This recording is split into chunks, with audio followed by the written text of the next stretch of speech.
चमत्कारी बहू की लालची सास। राजगढ़ की गौरी अपने माता पिता की इकलौती संतान थी।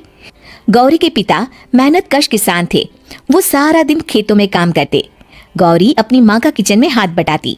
वो जंगल से लकड़ियाँ बीनती और माँ के चूल्हे में मदद करती। एक दिन वो जंगल में लकड़ी बीनने गई थी कि तभी उसे रोने की आवाज आती है।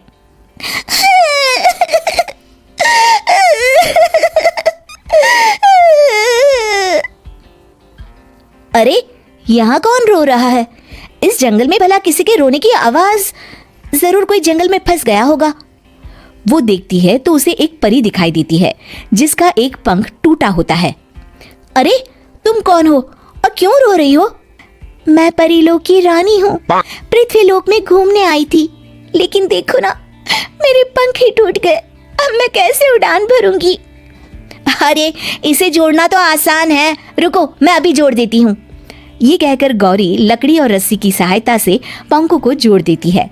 परी अपने जुड़े हुए पंखों को देखकर खुश हो जाती है और गौरी को वरदान देती है कि वो पूर्णिमा की रात किसी भी चीज को हाथ लगाएगी तो वो सोने की हो जाएगी।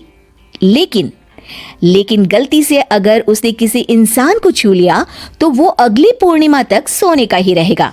गौरी घर आती है और सारी बात अपने माता पिता को बताती है। गौरी की माँ उसे कहती है, तू भी ना गौरी, सारा दिन परियों की कहानियां पढ़कर स्वप्न लोक में ही रहती है। नहीं माँ, मैं सच बोल रही हूँ। देखो, आज पूर्णिमा की रात है ना, इसलिए डर के मारे मैं कोई सामान भी नहीं छू रही हूँ। अच्छा, ऐसी बात है बिटिया रानी, तो जरा इस घड़े को हाथ लगा दे। गौरी घड़े को जैसे ही हाथ लगाती है वो सोने का हो जाता है। गौरी के माता पिता घड़े को देखकर हैरान रह जाते हैं। अगले दिन गौरी के पिता उस घड़े को सुनार के पास बेचने जाते हैं तो रास्ते में उन्हें कंचा काकी मिलती है। वो सोने का घड़ा देखकर गौरी के पिता से पूछती है, अरे गौरी के बापू, ये पीतल तो बड़ा चमक रहा है। अरे काकी, ये पीतल नहीं, सोना है, सोना बेचने ले जा रहा हूँ। अरे, कहीं कोई लॉटरी लग गई है क्या? इतना सोना? गौरी के पिता काकी को गौरी को परी द्वारा दिए वरदान के बारे में बताते हैं। काकी गौरी के पिता की बात सुनकर सोच में पड़ जाती है और फिर अगले दिन काकी गौरी के घर आती हैं। गौरी के बापू, तुम्हारे लिए मैं एक खुशखबरी लाई हूँ। तभी गौरी की माँ पूछती है, क्या खुशखबरी है काकी? अरे, तुम्हारी बेटी का रिश्ता मैं अपने बेटे से करना चाहती हूँ। अरे, कब तक अपनी सयानी लड़की को घर पर बिठा कर रखोगी? हाँ, देखो काकी, मैं ऐसे ही व्यक्ति से अपनी बेटी की शादी कराऊंगा जो गौरी के वरदान से नहीं, उसके गुणों को समझे। अरे, हमें तो गौरी के गुण अच्छे लगे, इसीलिए तो आ गई हूँ मैं। फिर गौरी के माँ बाप मान जाते हैं और उसकी शादी काकी के बेटे से हो जाती है। अगले दिन, अरे गौरी, कल पूर्णिमा की रात है। तुम्हारे पिताजी परी के वरदान के बारे में बता रहे थे, तो मैं ना कुछ चीजें रख दूंगी, जरा हाथ लगा देना। तभी गौरी का पति वहां आ जाता है और अपनी माँ से कहता है, माँ, क्या जरूरत है गौरी के वरदान को इस्तेमाल करने की? वैसे भी मेरी मेहनत से घर तो चल ही रहा है ना। और गौरी के पिता ने भी यही कहा था कि वो ऐसे ही व्यक्ति से उनकी बेटी की शादी करेंगे जो गौरी के वरदान से नहीं, उसके गुणों को समझे। अरे बस कर किताबी बातें। तेरे लिए क्या लड़कियों की कमी थी जो मैं ये किसान की बेटी घर ले आती?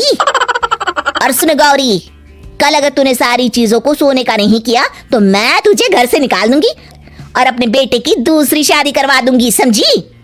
इतना कहकर गौरी की सास वहां से चली जाती है। अगली पूर्णिमा की रात गौरी की सास गौरी के सामने ढेर सारे बर्तन रख देती है और कहती है, जल्दी कर गौरी, रात खत्म हो जाएगी। जल्दी जल्दी इन सारे बर्तनों को हाथ लगाकर सोने का कर दे। गौरी करती भी तो क्या, वो जैसे ही एक छोटे से बर्तन को छूने वाली होती है कि उसकी सास भड़क जाती है।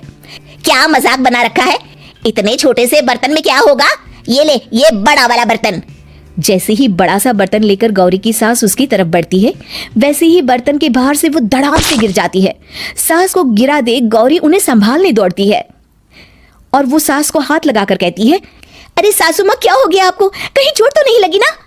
लेकिन जैसे ही वो हाथ सास से हटाती है तो देखती है कि उसकी सास सोने की हो गई है। गौरी सोने की सास को देखकर रोने लगती है और अपने पति से कहती है, मुझे परी ने कहा था कि अगर मैं किसी इंसान को हाथ लगाती हूँ तो वो अगली पूर्णिमा तक सोने का ही रहेगा। अब मैं क्या करूँ? अरे करना क्या है, माँ को उठाकर अलमारी में रख दो। और हाँ, लालच का फल बुरा ही होता है। ज्यादा बड़े बर्तन को सोने का बनाने के चक्कर में माँ का ये हाल हुआ है। ये कहकर वो दोनों माँ की तरफ देखने लगते हैं।